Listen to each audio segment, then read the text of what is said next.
Fala pessoal, sejam muito bem-vindos aqui ao canal. E ao longo dos últimos dias eu fiz vários vídeos falando sobre Bolsa de Valores, falando que ações estão baratas, fundos imobiliários estão baratos. Realmente eu acho que a gente está passando por um momento de oportunidades, né? Então quem tem dinheiro pode aproveitar para fazer bons investimentos aí com pensamento de longo prazo. E quem não tem dinheiro, no mínimo, está aproveitando esse momento para entender melhor como que você monta uma carteira de investimentos diversificada. Está sendo um aprendizado bem grande que a gente está passando por esse momento. Muitas incertezas no ar, mas a gente como investidor tem que saber o que fazer. Então nesse vídeo aqui eu vou responder as principais perguntas que vocês enviaram nos vídeos anteriores, tá? Deixaram lá nos comentários, então eu já peço para você deixar aqui também nos comentários desse vídeo tudo aquilo que você quer saber um pouco mais, que eu sempre leio todos. Inclusive inscreva-se aqui no canal porque eu faço 3 vídeos por semana, tá? E sempre tem uma lógica, né? Então vocês deixam comentários nos últimos vídeos, eu volto aqui nos próximos para responder, né? Faço um apanhado das principais perguntas dos vídeos anteriores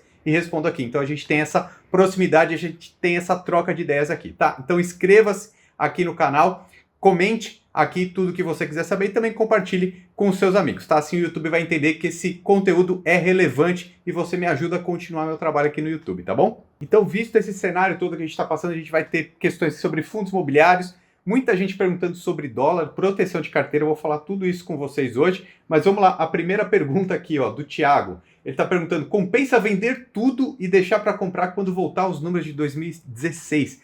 Não, Thiago, de jeito nenhum, tá? Porque, primeiro, você nunca vai saber qual que vai ser o momento mais baixo da bolsa ou mais alto, né? Quem me garante que os valores das ações, das empresas, dos títulos imobiliários vai ficar igual a 2016? Ninguém tem certeza se os índices vão cair ou não, tá? E a gente, como investidor, não pode querer adivinhar, tá bom? Porque a gente nunca vai saber. Então, o que a gente tem que fazer? Montar uma carteira que atenda seus prazos, seus objetivos, seu perfil de risco, mas esteja sempre posicionado.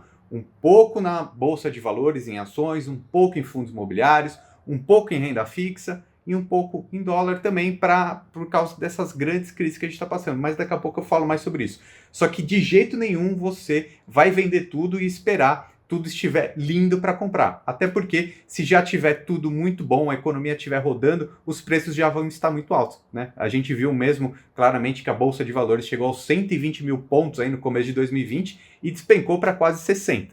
Né? Então a gente sabe que existe isso.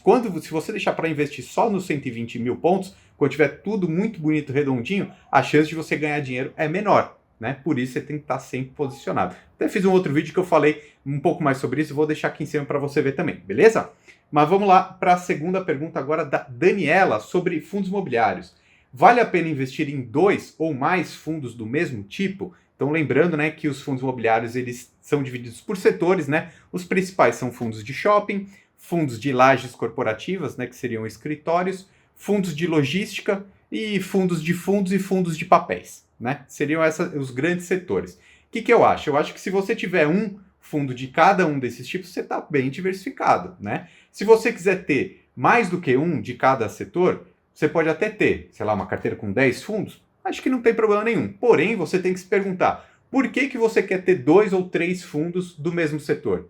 Você não confia naquele que você fez análise em um só? Ou você quer ter uma diversificação maior de imóveis na sua carteira que só um fundo de shopping não tem? Eu quero ter 2 fundos de shopping para ter todos os shopping centers do Brasil, né? Então você tem que entender por que você está fazendo isso. Diversificar no mesmo setor, ter 10 fundos imobiliários de um setor só, não faz sentido, tá? Agora ter 2, não vejo problema, desde que você entenda o que está fazendo e que você consiga acompanhar o que aquele seu fundo ou aqueles fundos que você tem estão fazendo e se faz sentido, tá bom? Então vamos para a próxima pergunta, dessa vez do Wallen. Ele está dizendo o seguinte: com essa alta do dólar, creio que quem tem essa categoria na carteira não sentiu tanto essa pancada, né? Ok, isso faz sentido sim, eu fiz um vídeo dos últimos dias falando sobre dólar, tenho investido em dólar periodicamente aí desde meados de 2019, então faz sentido sim você ter dólar, mas aqui ó, olha só, a gente tem que entender muito bem que é uma proteção de carteira, né? Por quê?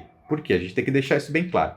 O dólar, no longo prazo, ele não vai ter um potencial de valorização tão grande quanto uma empresa, por exemplo. Tá? Por quê? O dólar ele é uma moeda de troca. Agora, o que é uma empresa, por exemplo? Uma empresa é um apanhado de pessoas, funcionários, corpo diretivo, conselho, que buscam fazer uma transformação em algo para a sociedade e valorizar com isso, né? Então, ou você vai trocar o seu capital intelectual, né? Ou você vai transformar mesmo commodities, matéria-prima, em algo que o resto da sociedade precisa, e isso tem muito valor agregado, né? Por isso que uma ação, uma empresa, ela pode se valorizar tanto, né? Como foi extremamente alardeado aí a Magazine Luiza nos últimos tempos, que cresceu mais de 3.000%, nem sei exatamente quanto. Por quê? Porque ela entregou algo que a sociedade queria, e aí a sociedade viu valor naquela empresa e ela cresceu muito. É impossível o dólar crescer 3.000%. Uma empresa é. Então tem gente que não gosta de investir em dólar. Por quê? Porque acha que quando as ações caem muito numa crise como essa, é momento de comprar muito, né? Então, por exemplo, tem pessoas que assim, quando a bolsa estava a 120 mil pontos, não estava comprando nada, só estava comprando renda fixa. Caiu para 60, 70 mil, comprou um monte. Então são pessoas que esperam a crise para comprar, e normalmente para viver dos dividendos dessas ações, tá? Agora, é uma estratégia, não tem nada de errado com isso, mas eu acho que é bem mais interessante você sempre ter um pouquinho de dólar, mas para quê? Proteção. Então, se você tiver, por exemplo, 30% da sua carteira em renda variável, você não vai ter mais que 5% em dólar, tá? Por quê? Porque você confia nas ações e nos fundos imobiliários da sua carteira, porque senão você não teria comprado, entende? O dólar, ele serve para quando isso aqui der errado. As ações e os fundos imobiliários, o dólar sobe. Então, em 2020, o dólar subiu mais ou menos uns 30%. As ações caíram ali também mais ou menos uns 30%. Como o dólar representa menos de uma carteira de um investidor, então serviu para amenizar a perda, né? Então, se quem tinha 100% em ações, por exemplo, perdeu 30%, quem tem uma carteira balanceada perdeu de repente 10%, né? Então faz mais sentido. Você como investidor, você fica mais tranquilo. Porque você nunca vai saber o momento de maior alta e maior baixa. Ninguém vai comprar sempre no momento certo, acertar na mosca. Então, para ficar tranquilo, no longo prazo, diversificando é o que faz sentido, né? E o Rafael está perguntando também mais ou menos isso. Agora que o dólar já subiu muito, ainda vale a pena? Então, vale a pena como proteção, apenas, tá? Agora, sim, comprar ações dolarizadas. Então, você quer ser sócio de uma ação americana, tá? Aí não é proteção. Você está querendo ser sócio da Disney, da Apple, da Microsoft, beleza. Aí você está querendo ser sócio daquela empresa. Você não está comprando como proteção, tá? Continuando aqui com as perguntas, né? O Paulo Silva está perguntando, investir em dólar ou ouro, pensando em proteção? Os dois funcionam, tá? Eu diria que o ideal é você investir nos dois, tá? Como proteção. Agora, por exemplo, o dólar, quanto que ele é vantajoso também você investir no dólar? Se você é uma pessoa que consome muito em dólares, né? Ou seja, se você faz uma viagem para fora do país todo ano, então assim, eu diria que obrigatoriamente é bom você ter dólar, sempre comprar. Porque você consome em dólar, seu poder de compra, seu poder de consumo. Você tem que proteger isso, né? Primeira vez que eu viajei para fora do país, eu acho que eu paguei 2,40 no dólar. Achei que era caro pra caramba. Hoje está 5,60. Ou seja, para proteger o poder de consumo de quem viaja todo ano, por exemplo, é bom comprar sempre dólar. Quer um outro exemplo? Quem trabalha com audiovisual, né?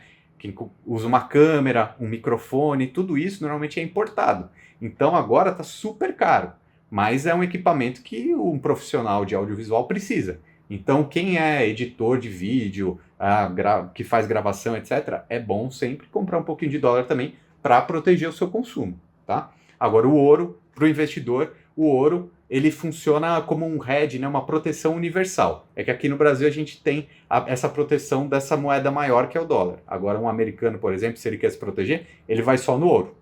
Tá? Então eu diria que o ideal aqui, com proteção dentro do Brasil, você investidor, eu teria os dois. O Henrique está perguntando, investir agora que o dólar está nas alturas? Então, eu acho complicado mesmo, tá? Porque assim, poxa, qual que é o potencial, por exemplo, do dólar sair de 5,60, aumentar para 6,60 ou diminuir para 4,60, né? Essa volatilidade, o que você acha que vai ser mais possível acontecer? Eu, particularmente, acho que vai ser mais provável aí, num médio prazo, baixar, né, e voltar para uns R$5, 4 e pouco, que é a perspectiva do Boletim Focus, né, que ele entrega para a gente. Mas agora, se tudo der errado, né, o cenário político, econômico, crise de saúde, pode ser que ele chegue nos 6 e pouco. Então você nunca vai saber. Por isso, vale a pena sim ter sempre um pouquinho na sua carteira, como eu havia dito, né? Eu já estava querendo resgatar todo o meu dólar aí, a maior parte, para investir mais em ações, diminuir minha proteção no dólar, mas agora com essa crise política aí eu acho que faz sentido permanecer um pouquinho mais e investir ainda, mesmo que aos poucos, um pouquinho no dólar, na minha opinião, ainda vale a pena para ficar tranquilo. O Marcos ele está perguntando que tem muita gente agora falando de seguro de carteira, né, com opções, né? Esse aí é um outro jeito de se proteger, né? O dólar, o ouro são proteções, uma outra são as opções de ações. Mas aí já é um nível um pouquinho mais avançado e eu não gosto tanto, primeiro porque eu acho que dá muito trabalho ficar acompanhando detalhadamente as opções na Bolsa Brasileira e o nosso mercado de ações ele ainda é pouco líquido, né? Tem poucas operações nesse sentido, tá? Então, acho que faz sentido sim, mas já é um perfil mais avançado. E a Maria está perguntando aqui, no momento atual, não vale a pena investir em FIIs? Eu estou planejando fazer isso há tempos, mas prefiro deixar meu dinheiro rendendo no CDI. Maria, com certeza vale a pena investir nos fundos imobiliários, tá? O que vale a pena aqui? Ter dinheiro no CDI? Com certeza, também, sim. Tem que montar uma diversificação. É 70% do seu dinheiro que vai estar no CDI? É 10% que vai estar nos fundos imobiliários? Defina essa porcentagem e vai para cima. Faça seus investimentos. Lembrando que no curto prazo, provavelmente a gente ainda vai ter muita volatilidade. Ninguém sabe ao certo se a bolsa em algum momento pode voltar a ser 120 mil pontos ou vai perseguir ali os 60 mil. Né? Vai ter volatilidade, dinheiro de curto prazo, nesse momento, não tem que estar na Bolsa de Valores, tá? Mas se você tem o tempo a seu favor, acho que faz sentido sim, tem ações baratas, tem fundos imobiliários que estão baratos, se a gente tem uma perspectiva longa aí, com certeza faz sentido, tá? Eu acho que o mercado aqui, a Bolsa de Valores, já está precificando até uma queda no PIB aí de mais ou menos uns 3% em 2020, que era algo totalmente inesperado alguns meses atrás, tanta crise que a gente está passando agora, então isso já foi precificado, né? Então do que a gente tinha lá 120 mil pontos, que era o cenário ali, o céu de brigadeiro, já está totalmente revisto, né? Então dinheiros novos, aportes novos que você tiver, acho que faz sentido fazer na bolsa sim, mas também não tudo de uma vez só. A gente está num novo patamar na nossa economia, a gente não tem certeza ainda do que vai acontecer, mas poupar e investir todos os meses, fazer essa diversificação da carteira é o beabá do investidor e com certeza isso vai trazer grandes ganhos para você no futuro. Inscreva-se aqui no canal, compartilhe esse vídeo com seus amigos. Meu nome é Ricardo Natali, um abraço e até o próximo vídeo.